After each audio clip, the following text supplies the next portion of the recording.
Hello guys, and welcome to another monthly reading wrap up. I love these videos. I love sharing with you guys my reads for the month and what I thought of them. I look forward to doing these every month, so hopefully you look forward to watching them as well. So let's just get right into it because I had a good mix this month. Some books I didn't really care for and some books I liked a lot. So I'm excited to share them. And also I started to read a little bit more summer books, and I do plan on doing a bigger video that is dedicated to summer book recommendations. So stay tuned for that because that should be in the month of June. I'm thinking that will come out. So let me pull up my Goodreads so that I can remember what I rated everything and make sure I have all the dates right for when I read them. So the first book that I read for the month of May is Beach Read by Emily Henry. This was my second Emily Henry book. I had read Book Lovers before and I gave that 4 stars, and I give this one 4 stars as well. I will say that I liked this one better than Book Lovers, so I don't know if I would give Book Lovers a 3.5 now instead of 4 stars, because this definitely was a solid 4 stars for me. I really think that this is a good 4 stars. I really liked this book. The only thing that I didn't really particularly like is there was something that went on with Gus, who is the male main character, and something that he was trying to go through, or he was trying to find out about this certain group of people, and I found it really, really odd. But basically what this book is about is this is about January and Gus, and they are both authors, and he writes like literary fiction and she writes strictly romance novels, and they both are visiting this same small beach town, and they actually end up being neighbors for the summer. And so they kind of don't have the best relationship right off the bat, but then they start to spark up more conversation, and they decide to go ahead and switch roles in what they are writing, so they kind of help teach each other how to write the other book genre. So I found that so interesting. Of course, I feel like anyone who likes to read would really like this book, and I found their banter really, really funny and went really well. I wish for summer vibes, I don't know, I just don't feel like it was super summery as much as I literally thought it would, because they stayed in like these cottages and cabins next to each other, and there was this beach behind them, but it wasn't really too much about the beach, and I kind of wish it was a little bit more about the beach and more about summer.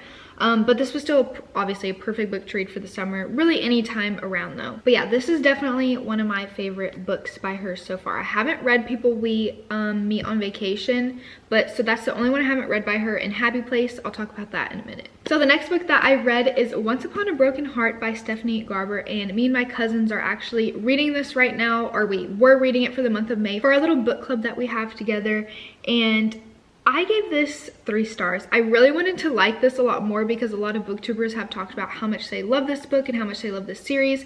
I have not read book 2. I'm really excited to read that because I've heard that people like that one a little bit more than this one. And then book 3, which I believe is the final book, but I'm not sure, comes out in October. So that's a while. So I'm not in a rush to read the second book, but I do want to read it probably within the next month or so. But I give this 3 stars. I liked it. I think, okay, they say you don't have to read the Caraval series, which is the series that she wrote prior to this one, because they connect, but you don't have to. They're a standalone series from each other. But I really think that if I would have read the Caraval series, that I would have liked this one a little bit more, because we were thrown right into this fantasy world, which I was ready to read some fantasy. And this one was kind of like a fairy tale fantasy, so I hadn't really read something like that before, so that was kind of interesting. But you were thrown right into it from the beginning, and so it took me a minute to get into it. It felt a little bit immature because of the world and like what Evangeline, which is the main character, like what she was going through, and I don't know, it felt a little bit immature and a little bit too quick into the story. But once I was about halfway and really into the world and into the story, it picked up, and kind of the love interests picked up. It was a little bit more angsty between the two with her and Jax, and I really liked that. And so by the end of the book, it ended on a cliffhanger. I want to read the second book. I did like it, but before that, I would say I would have given it like 2 stars, but I did like it pretty good, liked it okay. I gave it 3 stars. But it's just like a cozy fairy tale romance, so it was kind of like a fun book to read versus like a super intense high fantasy book.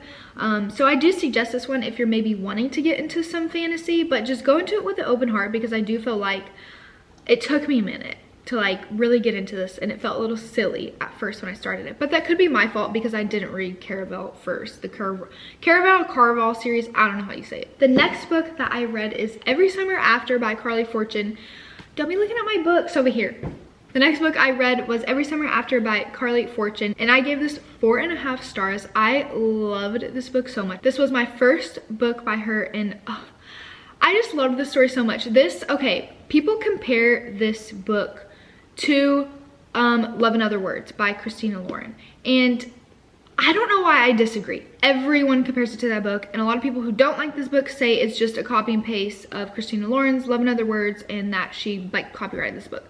I totally disagree. To me, this is a lot more similar to The Summer I Turned Pretty. If you've read that book, this book is really, really similar to that. But I also felt like it was its own story. I didn't feel like it was so similar that I was reading the same book. And I also haven't read The Summer I Turned Pretty in a long time, but I got the same vibes that I did in that book, which I really enjoyed. Summer I Turned Pretty as well. Love in Other Words, I gave 4 stars. I liked it. I didn't really care for the ending of Love in Other Words, so I don't know if that tells you anything. Everyone loves Love in Other Words. I liked it, but I liked this one more. I really, really did. And I know some people have strong hate for this book because also there's a certain trope that kind of comes out at the end, and I understand why people don't like that, but I feel like she did it well. It made sense to the story. I kind of saw it coming, so it wasn't a super shock to me. I don't know. I loved this book so much. This is basically second chance romance, and also this is like best friends to lovers. So this is about Persephone, or Percy, and Sam, and she grew up with him every summer. Her and her family would go to their beach house in the summer, and these 2 boys, and Sam was one of the brothers and Charlie was the other brother, they lived next door, and she really got along with Sam because he was more her age, and so every summer they were like best friends, and they would talk throughout the year. And then as they got older, they of course started to have feelings, but this has different POVs. So it has POV from before and then now, which is 10 years later, and you can tell something happened between them. So I get why people say it's like Love in Other Words, because that's kind of similar where the timelines are like different, but I don't know, I still felt like it was pretty different than Love in Other Words. So you're trying to wonder like why they fell out of love, what happened, and I don't know, I just really liked this book. And when they were talking about the younger Percy and Sam, like back before 10 years prior, it just gave such a good summer feeling. I really was there with her on the dock, on the beach with Sam. I really liked this book. It was pretty steamy. It wasn't anything extreme, but it wasn't like super closed door, so I will just say that. But I loved this so much, and I really suggest this book. 4.5 stars. I loved it. I get why people don't like it, so if you don't like it, don't come after me, but I think it's better than Love in Other Words.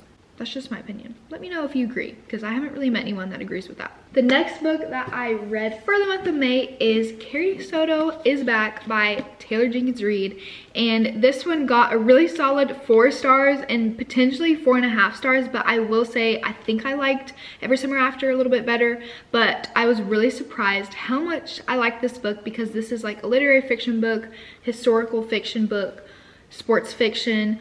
I really liked this though. Didn't think I would like it as much as I did, but I was very pleasantly surprised. This is obviously about Carrie Soto, and she is a tennis player. And if you've read a few of Taylor Jenkins Reid's books, other books, you get like a little glimpse of Carrie Soto. Like I read Malibu Rising, you get like a glimpse of her, but you hate her in that book, and you kind of hate her in this book too, certain parts of it. But yeah, I just really like this book. I love the tennis aspect of it. I loved the way her personality was, even though, you know, she's kind of like a rough, tough girl, and she's not very nice, to be honest, but you understand why, and you get her drive of her athleticism and being an athlete, which I feel like I haven't read that before, like the mindset of an extreme, like almost Olympian athlete. It was just so interesting. I'm always surprised by her books. Now, I've read a few that I don't like. I've talked about this before, but I'm usually not pulled to pick up one of her books. Like, they don't sound crazy interesting to me, but once I do read them and I like them, I'm like enamored by them. Same thing happened with Daisy Jones and Six. I didn't feel very pulled to read that, but then that was literally my best read of the year, probably, even still so far.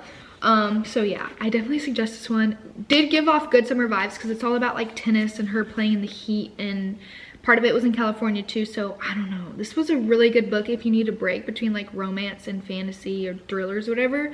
I love throwing a good literary fiction book in there, and this one really pulled through. I really liked it. Also, the relationship with her and her dad is really sweet, and that really got to me. I really liked that. and there is a little bit of a romance subplot, but not much. But I kind of appreciated that it wasn't all about that. So the next book that I read is Practice Makes Perfect by Sarah Adams. This was my first Sarah Adams book, which I'm doing a whole reading vlog with this book and the next books that I'm going to talk about. So I have a lot of feelings about that, but this is a part of a series, okay? When in Rome is number 1. This is number 2, but they are also standalones. So I've heard people say you don't have to read them in order, but you should. And I really wish I would have, because I gave this 4.5 stars.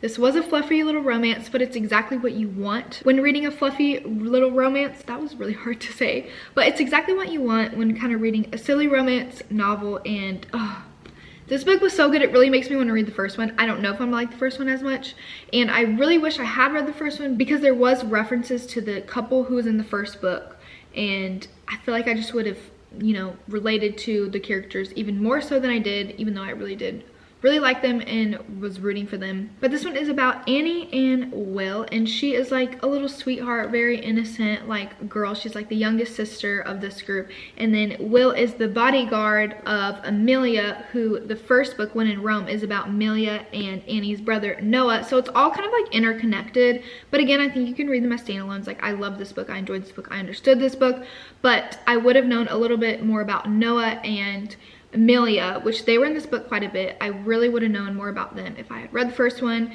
But yeah, I think they're gonna make more books. Sarah Adams is gonna make more books about maybe each sister, I don't know. But I really liked Annie, and I could see why some people think it was a little bit silly, like her innocence or her thoughts, I don't know. But I really liked it because I really appreciated. Also, I would say that this is fade to black, closed door, but there was still that sexual tension that was exciting, but it never went too far. You weren't reading smut. Like, I really appreciated this book, and I think that's why I liked it so much, because there's not many books that are like that, like a little bit spicy. You get the tension, but you don't get, I don't know. I really liked this book. I don't care for smut, and I know a lot of people do, so maybe that's why, another reason I like appreciate it and respect it a little bit more. But it was just a really fun storyline. I really liked both characters, and I really suggest this series if you're wanting like a good, quick, candy romance book. And this one was done really well, I thought. So there's a few people that have said like they thought it was silly, too quick, too, I don't know, insta-lovey, but I didn't really feel that way. I loved it. So the last book that I read for the month of May is Meet Me at the Lake by Carrie Fortune. And so I was really excited to read this because this just came out, and I loved Every Summer After, which was her first book, and this is her second book, and this is not a series. They're not connected.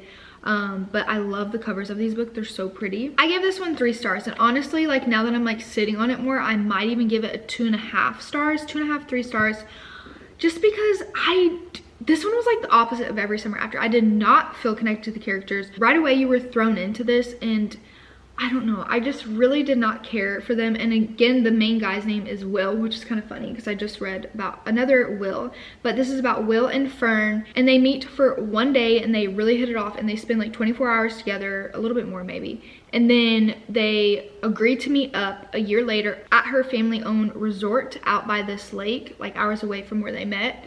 And the year comes and he doesn't show up. So she's kind of, you know, left a little bit heartbroken because she's been pining after him this whole year. And then now it's 9 years later, I think 9 years or 10 years later, I think it's 9 years later, he shows up at her resort that she's now working at. And yeah, he looks like a totally different person. He has a totally different life than he did before, and they always like dreamed up their life together when they spent those 24 hours together. And now like he's just completely opposite of what he was saying he wanted to do. And you kind of get their, you know, banter, their conversation, their relationship from there, them trying to figure that out, her asking why didn't you show up, him trying to explain it. I don't know. I really didn't connect with them until the very end, and that's why I think I would maybe stick with 3 stars. That's why it's rated not like a 2-star, because I really did appreciate like the last quarter of the book. I really liked some things that he talked about. They did speak about mental health a little bit, and I really liked the way she spoke about this because I haven't really read anything specifically what he was struggling with, but I liked the end. Didn't like the first 3/4 of the book just because, I don't know. And also them jumping back from the story from when they were younger to the story to present, I don't know, not that it was confusing, but like I didn't really care about them. I didn't care about them at all. I didn't care to continue reading. Honestly, I almost DNF'd this book. I'm glad I didn't, but I almost did because I was just bored. I don't know. So it really shocked me because I really loved Every Summer After by her. I don't know. I just didn't really care for that one. Okay, I haven't finished this book, but granted, I am filming this on the 30th and tomorrow's the 31st. So I don't think I'm gonna finish it by tomorrow, but I'm almost halfway. But I'm reading Happy Place by Emily Henry right now, and I'm in love with it so far. Like I said, I'm almost halfway. And yeah, I'm gonna talk about this probably in my next month's wrap up, but I am doing a video for Happy Place, Meet Me at the Lake, and Practice Makes Perfect. These are all brand new releases within the last couple months or so. So I have a vlog probably coming out next week, me reading these books if you want a little bit more in-depth into these books and yeah, how I like them and stuff. Okay, so those are all the books that I read for the month of May and my thoughts. I hope you guys enjoyed this video, and thanks for stopping by my channel, and I hope to see you guys in my next wrap-up video. Bye.